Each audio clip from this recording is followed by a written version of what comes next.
In SystemeIO, users can create training courses and sell them. But if you're a course creator, you might want to sell several courses together. And this is what our course bundle feature is for. To create a course bundle, just head to the Products tab and click Course Bundles. In a nutshell, course bundled content is a way to group multiple courses together that can be sold together at one price. Keep in mind that this bundled content is sold usually at a discounted price from the combined price of the individual courses as a way to encourage sales. Now, a course bundle in System.io can contain two or more training courses. And to create a bundle, you just click on Create, give it a name, and save it. And now that it has been created, we just need to add the courses inside. So just click on Add Course and select the courses that you want to add from the list. Of course, in order to see courses here, they would need to be created beforehand. So let's choose the first one, and then let's go for the second one. And here you can see they've been added to the course bundle. Now we can add delays to the courses inside our bundles, meaning we can decide on a period of time before our students get access to the courses inside the bundle. To do this, just go to the three-dot menu, click on Settings, and add the number of days you would like the system to wait before giving access to this specific course in the bundle. Since I added a 5-day delay to the second course, it means if someone buys or gets access to the bundle, they will immediately get access to the first course and will wait 5 days to get access to the second one. Something to note here is that when you are setting up your bundle inside your funnels order form, you must choose to drip the content in order for this delay to work. Otherwise, if you choose full access, then the delay won't work. So let's go to our funnels to see how course bundles are sold. Just click on the funnel where you will sell it, then go to your order form, select digital product, and choose the course bundle from the resources list. Once you do that, just look for the course bundle you want to sell, and then go ahead and choose the access type. So remember, if you want your courses inside the bundle to have a delay, choose drip. Since we actually want a 5-day delay, I'll choose drip content, and then you can choose the order in which your courses are accessed.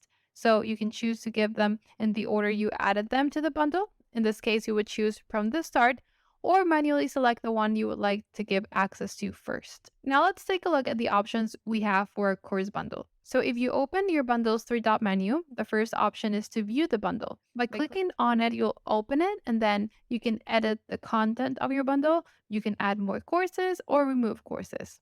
Next, we can deactivate the bundle. And if we do this, your student will no longer have access to the bundle. So make sure that you let them know beforehand. Then for your settings, you can change the bundle's name.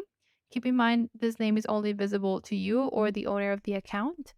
And finally, we have the remove button. So you would use this if you want to completely remove the bundle. You don't want it there anymore. Just confirmed, and it will be removed. Now let's talk about student lists.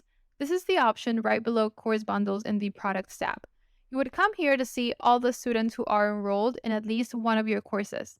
So as you can see, let's pretend this one is one of my students. So I'm able to see their name, their email, the progress with the course that they enrolled in, and the last date and time they logged in or engaged with the course. Then if you want even more information on a specific student, just click on their email and you will see the list of courses the student is currently enrolled in. You will also see the status of the course and the access type. Then if we go to the three-dot menu, we get two options.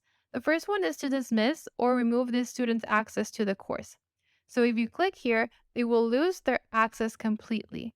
But if for some reason you want to give the access back, you would just go to the menu again and click on Reactivate and Confirm. By reactivating their access, they will receive an email where they can log back in. You can also resend the access email at any point in time. This email is sent automatically upon enrollment. But if for some reason they don't get it or lost it, you can send it again here easily. You can also use the options right here to give manual access to more courses or course bundles. So you would choose the course that you want to give access to here, and then choose the access type and click Add.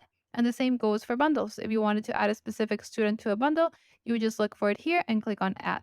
There's another resource that we have here, and that is being able to download the session log history of your students. This is a really valuable resource because you can see more detailed information about your students' activity. The way you would do this is by going to your course settings and activating the option to export this file. Once the option is enabled, it will appear right here, and you would be able to download the spreadsheet. Upon opening the spreadsheet, you'll access information like the time your students spent on each lecture and module.